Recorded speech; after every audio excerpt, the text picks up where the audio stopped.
অনেক দিন আগের কথা। একটা জঙ্গল ছিল, যেই জঙ্গলে নানান ধরনের পশু পাখি বাস করত। আর সেই জঙ্গলের রাজা ছিল সিংহ। একই জঙ্গলে থাকতো আরেকটি হিংস্র বাঘ। বনের রাজা সিংহ হলেও বাঘ তা মানতে নারাজ। একদিন বাঘ বলল, সিংহের চেয়ে আমার ক্ষমতা কম কিসের? সুতরাং এখন থেকে বনের রাজা সিংহ নয়, বনের রাজা হব আমি। তখন বাঘের গুহার পিছনে দাঁড়িয়েছিল এক শিয়াল। যেই না বাঘ এই কথা বলল, তারপর শিয়াল কি করলো, বনের ভিতর হাঁটতে হাঁটতে এক জায়গায় এসে দাঁড়ালো। দাঁড়িয়ে শিয়াল বলল, এই বনের রাজা হওয়ার এই সুযোগ। এখন থেকে বাঘ আর সিংহকে খেপিয়ে তুলতে হবে, যাতে দুইজনে ঝগড়া করে এই বন থেকে নিচ্ছিন্ন হয়ে যায়। যাই, এখন বনের অন্যান্য পশু পাখিদের কাছে যাই, গিয়ে এই খবরটা সবার কানে দেই। বাঘের এই ঘোষণা বনের ভিতরের ছাগল, বানর আরো অন্যান্য পশু পাখি সহ এক কান দুই কান করতে করতে সিংহের কান পর্যন্ত পৌঁছে দিল শিয়াল। তারপর সিংহ বাঘের এই দুঃসাহসের কথা শুনে নিজেকে সামলাতে না পেরে সিংহ বলল, না, একটা কিছু করতে হবে। এইভাবে আর বসে থাকা যায় না। আর না হয়তো এই বনের রাজ্যটা হারাতে হবে আমার। সিংহ এই কথা বলে গুহার থেকে বের হলো বাঘের কাছে যাওয়ার জন্য। তারপর শিয়াল সিংহের কাছ থেকে বাঘের কাছে আসলো। শিয়ালকে দেখে বাঘ বলল, কি রে বাগ্নে, কি মনে করে আমার কাছে আসলি? তারপর শিয়াল বলল, বাঘ মামা, শুনে আসলাম সিংহ মশাই বলছে আপনার উপরে কঠিন প্রতিশোধ নিবে। এটা কিভাবে হয়? তুমি হচ্ছ এই বনের সবচেয়ে সাহসী প্রাণী, ভয়ঙ্কর প্রাণী। তো তোমার উপরে সিংহ কথা কিভাবে বললে? তারপরে বাঘ বলল, কি বলছিস বাগ্নে, তাই নাকি? তাহলে তো সিংহর খবর আছে। সিংহকে আর ছাড়ছি না। এখনই আমি সিংহর কাছে যাব, দেখব সিংহ কিভাবে আমাকে সাহায্য করে। আচ্ছা ঠিক আছে বাঘ মামা, তো আমি যাই। তুমি এই ব্যাপারটা কিন্তু দেখবে, আর না হয়তো কিন্তু পস্তাবে। এই কথা বলে শিয়াল এখান থেকে চলে গেল। আর বাঘ রেগে একাকার হয়ে গেল। তারপর বাঘ রেগে বলল, যাই হোক, এবার সিংহকে দেখতে হবে। আমার উপরে টক্কর, সিংহকে আমার এবার দেখতে হবে। যাক, তাহলে বাঘ আর সিংহর মধ্যে যুদ্ধ লাগিয়ে দিলাম। এবার যাই, বনের ভিতরে অন্যান্য পশু পাখিদের কাছে যাই, গিয়ে আমার রাজা হওয়ার পরিকল্পনাটা সাধন করি। তারপর শিয়াল এই কথা বলে বনের অন্যান্য পশু পাখিদের কাছে গেল। গিয়ে বলল, শোনো তোমরা, এই বনের ভিতরে বাঘ আর সিংহ যেভাবে নিরীহ প্রাণীদের উপরে অত্যাচার করে, তাদেরকে যদি এই বনের রাজত্ব দেওয়া যায়, তাহলে তোমাদের কারো রক্ষা নাই। তোমরা কি বলো? তোমরা কি এই বনের ভিতরে বাঘ আর সিংহকে রাজা হিসাবে দেখতে চাও, না এই বন থেকে তাড়াতে চাও? তারপর বানর বলল, না না শিয়াল মামা, বাঘ আর সিংহ দুজন হিংস্র। কখন যে কাকে ধরে খেয়ে ফেলে কোনো নিশ্চিত নাই। আমরা কেউ বাঘ আর সিংহকে রাজা হিসাবে দেখতে চাই না। ওই বন থেকে ওই দুটাকে তাড়িয়ে দাও। তারপর শিয়াল মনে মনে ভাবল, এই সুযোগ, এখনই কথাটা বলতে হবে। তারপর শিয়াল বলল, যদি বাঘ আর সিংহকে এই বন থেকে তাড়াই, তাহলে কিন্তু রাজা হিসাবে আমাকেই গ্রহণ করতে হবে তোমাদের। শিয়ালের এই কথা শুনে ছাগল বলল, বেশ বেশ শিয়াল মামা, তাহলে তো আমরা বুদ্ধিমান এক রাজা পাবো। ওই হিংস্র বাঘ আর সিংহের কাছ থেকে আমরা মুক্তি পাবো। বেশ, তুমি তাই করো। তারপর শিয়াল বলল, শোনো তোমরা, অতি তাড়াতাড়ি বাঘ ও সিংহের লড়াই হবে। এদের মধ্যে যে জিতবে সেই হবে এই বনের রাজা। এই দুটো জানোয়ারের কাছ থেকে আমাদের প্রাণ বাঁচানোর এই সুযোগ। তাহলে আমি যেভাবে বলি তোমরা সেভাবেই কাজ করবে। কিছুদিন তোমরা যার যার বাসস্থানে লুকিয়ে থাকবে, বাইরে বের হবে না। তো এখন আমি যাই। এই বলে শিয়াল এখান থেকে চলে গেল। না না, এই সুযোগ আর পাওয়া যাবে না। আমাকে এখনই বাঘের কাছে যেতে হবে। যাই, বাঘের কাছে যাই। এই কথা বলে শিয়াল বাঘের কাছে যেতে লাগলো। তারপর শিয়াল বাঘের কাছে গিয়ে বলল, বাঘ মামা, বাঘ মামা, কি ব্যাপার? সিংহ তো তোমার বিরুদ্ধে যুদ্ধ ঘোষণা করলো, সে খবর কি শুনছো? আমি এখনই শুনে আসলাম আগামীকাল তোমার সাথে সিংহ যুদ্ধ করবে। আমি কি হাত গুটিয়ে বসে থাকবো? সিংহের সাথে লড়াই করার জন্য আমিও প্রস্তুত আছি। যা, এখনই গিয়ে জানিয়ে দে। আচ্ছা ঠিক আছে বাঘ মামা, তো আমি গেলুম। এই কথা বলে শিয়াল এখান থেকে চলে গেল। তারপর শিয়াল সিংহের কাছে গিয়ে এই খবরটা পৌঁছে দিল। তারপর সিংহ বলল, দাঁড়া বেটা বাঘ, তোর ব্যবস্থা আমি এখনই করব। এই কথা বলে সিংহ বাঘের কাছে যেতে লাগলো। কিন্তু বোকা বাঘ আর সিংহ শিয়ালের কুবুদ্ধির কথা কিছুতেই বুঝতে পারল না। তারা ঝগড়ায় লিপ্ত হলো। সিংহকে যখন বাঘ দেখলো, দেখার পরে বাঘ রেগে বলল, দাঁড়া পাজি সিংহ, আজকে তোর একদিন কি আমার একদিন। আমার রাজত্ব কেড়ে নিবি? দেখাচ্ছি তোকে মজা। তারপরে বাঘ আর সিংহ এক পর্যায়ে কঠিন লড়াই লাগলো। লড়াই করতে করতে দুজন আহত হলো এবং মাটিতে পড়ে গেল। তারপর বাঘ মারা গেল, সিংহ বেঁচে রইল। বেঁচে থাকলেও সিংহ আর উঠে দাঁড়ানোর অবস্থায় নেই। এই অবস্থা দেখে শিয়াল বলল, তোমরা সবাই তাড়াতাড়ি চলো, সিংহকে এখনই মেরে ফেলতে হবে। আর না হয়তো সিংহের সাথে আমরা লড়াই করে পারবো না। এখনই চলো, তাড়াতাড়ি তাকে মারতে হবে। এই কথা বলে ছাগল, শিয়াল আর বানর তারা তিনজন সিংহের দিকে রওনা হলো সিংহকে মারতে। তারপর শিয়াল পূর্ব পরিকল্পনা অনুযায়ী অন্যান্য প্রাণীদের নিয়ে সিংহকে প্রাণে মেরে ফেলল। তারপর যে যার ভাবে যার যার বাসায় ফিরে গেল। তার কিছুদিন পরে শিয়াল বলল, অনেকদিন হয়ে গেল, বাঘ আর সিংহ মারা গেছে। যাই, বনের পশু পাখিদের কাছে যাই, গিয়ে আমার রাজা হওয়ার প্রস্তাবটা দেই।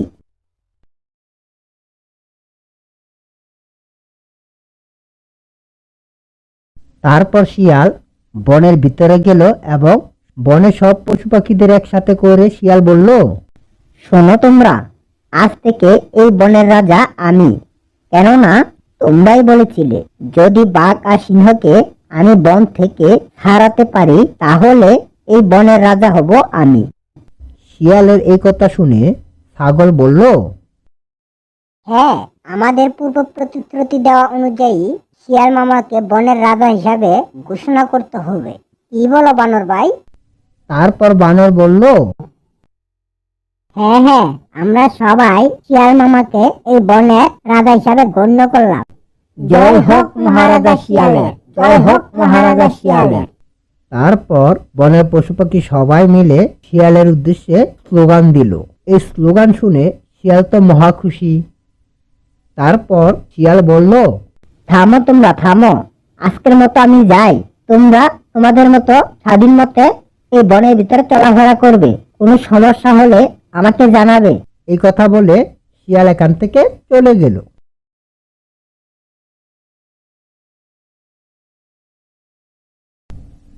তারপর বেশ কিছুদিন এভাবেই তাদের জীবন কাটতে থাকে। কিছুদিন অবহিত হওয়ার পর বাঘ আর সিংহের মৃত্যুর কথা লোকালয় পর্যন্ত পৌঁছে যায়, কিন্তু তারা বাঘ আর সিংহের ভয়ে জঙ্গলের ভিতরে প্রবেশ করতে পারত না। যেই না তারা শুনলো বাঘ আর সিংহ মারা গেছে, অমনি গ্রামের লোকেরা প্রস্তুতি নিল বনের ভিতরে ঢুকবে এবং পশু পাখি শিকার করবে। একদিন দুই বন্ধু মিলে বলল, বন্ধু, শুনলাম বনের ভিতরে বাঘ আর সিংহ মারা গেছে। চল আমরা বনের ভিতরে গিয়ে পশু পাখি শিকার করে নিয়ে আসি। অনেক দিন হয় বনের ভিতরে যাই না। বনের ভিতরে গিয়ে আমরা পশু পাখি শিকার করব। এখন আর আমাদের বাঘ আর সিংহের ভয় নাই। হ্যাঁ হ্যাঁ বন্ধু, আগামীকাল আমরা দুইজন বনের ভিতরে যাব পশু পাখি শিকার করতে। অনেক দিন হয় বনের ভিতরে আমরা যাই না। আচ্ছা ঠিক আছে বন্ধু, তো থাক, আগামীকাল দেখা হবে। আগামীকাল সকালবেলা আমরা বনের ভিতরে গিয়ে পশু পাখি শিকার করব। এখন আমি যাই।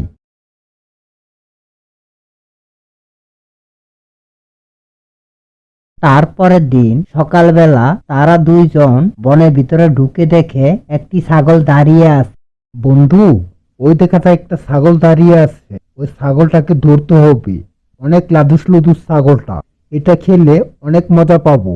ঠিক আছে বন্ধু, তুমি এখানে দাঁড়াও, আমি এটাকে ধরে নিয়ে আসি। এই বলে লোকটা ছাগলের দিকে এগুতে লাগলো, আর ছাগল এখান থেকে দৌড়ে পালিয়ে গেল। ইসেরে বন্ধু, ছাগলটা পালিয়ে গেল, ধরতে পারলাম না।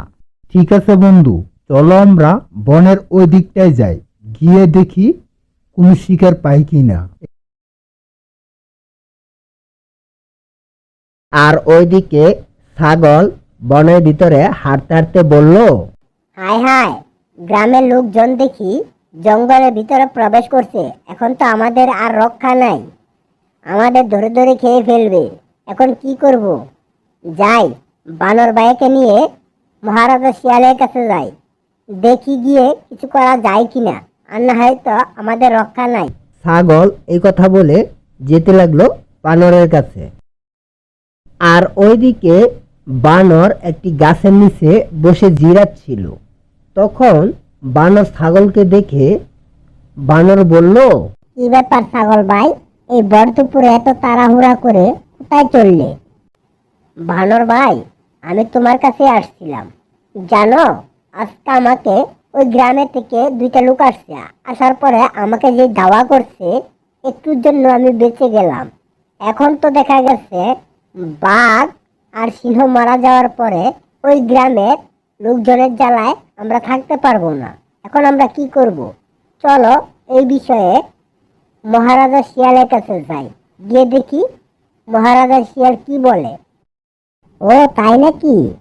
আচ্ছা চলো আমরা দুজনে মহারাজা শিয়ালের কাছে যাই, গিয়ে দেখি কিছু করা যায় কিনা।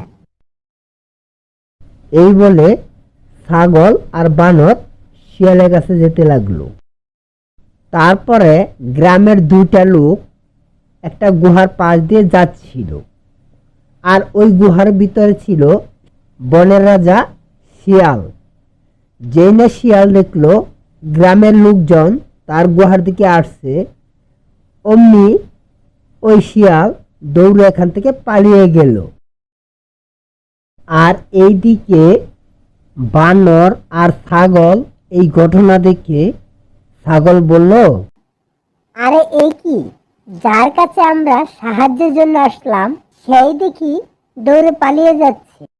এই কথা বলে ছাগল আর বানর যে যার ভাবে দৌড়ে পালিয়ে গেল। তারপর ছাগল বানরকে বলল, বানর ভাইয়া, এই বনের রাজা বাঘ আর সিংহই ভালো ছিল। তারা থাকা অবস্থায় গ্রামবাসীদের ভয় ছিল না, আমরা গুহার ভিতরে থাকতে পারতাম। এখন তো গ্রামবাসীর ভয়ে গুহার ভিতরে থাকতে পারবো না। ছাগল এই কথা বলে বাঘ আর সিংহের মৃত্যুতে আফসোস করতে লাগলো। জঙ্গলে গুহার ভিতরে এক শিয়াল থাকতো। সে ছিল খুব চালাক। প্রতিদিন শিকার ধরে খুব মজা করে খেত। কিন্তু এখন তার বয়স হয়ে গেছে। বয়স হয়ে যাওয়ার কারণে তার শক্তি কমে গেছে। তাই সে কাজ করতে পারত না এবং প্রতিদিন সে শিকার করতে পারত না। শিকার করতে না পারলে তাকে না খেয়েই থাকতে হতো। তাই অনেক কষ্টে তার জীবন কাটছিল। শিয়াল একদিন জঙ্গলের শিকার খুঁজতে খুঁজতে নদীর ধারে একটি মরা গরু দেখতে পেল। গরুটা মরে পড়ে আছে। এটা দেখে শিয়াল বলল, বহুদিন হলো বড় কোনো শিকার পাই না, আজ পেয়েছি। সারাদিন পেট ভরে খেতে পারবো, যাই গরুটা খাই গিয়ে। এই কথা বলে সে মরা গরুটার কাছে গেল। আহ, গরুর চামড়া এতই শক্ত, এটাকে ছিঁড়ে ভিতরে নরম মাংস খাওয়াটা অসম্ভব হয়ে যাচ্ছে।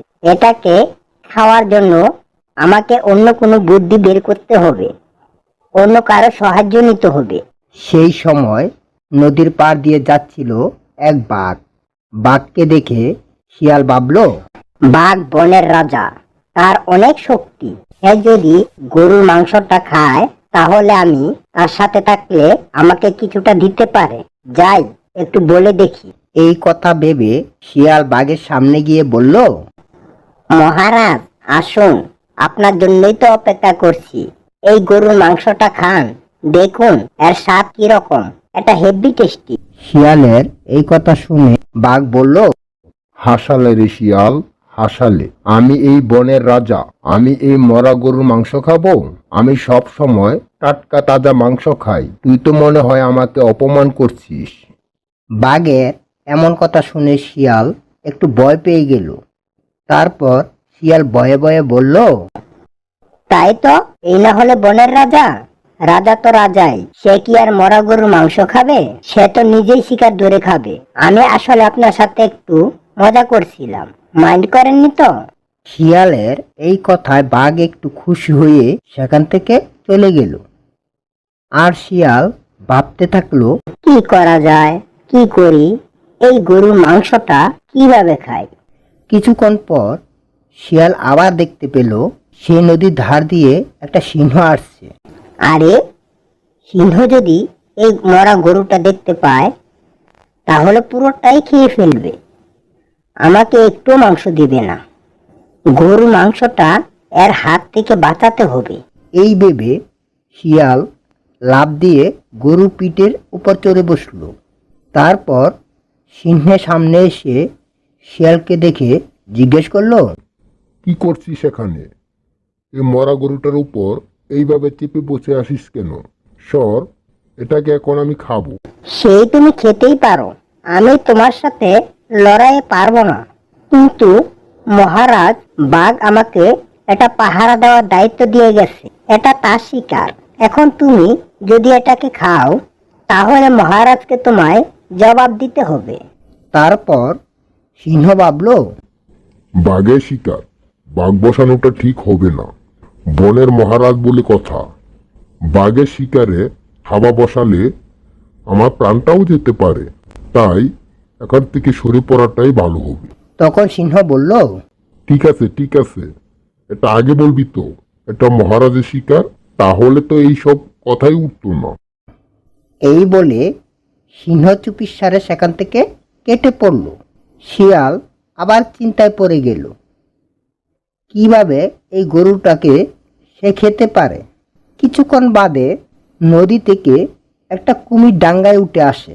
তাকে দেখে শিয়াল খুব খুশি হলো।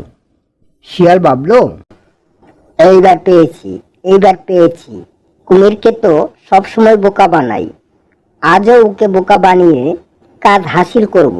গরুর ওই মোটা চামড়াটা আমি নিজে ছিঁড়তে পারবো না, আর চামড়া না ছিঁড়লে তো মাংস খাওয়া যাবে না।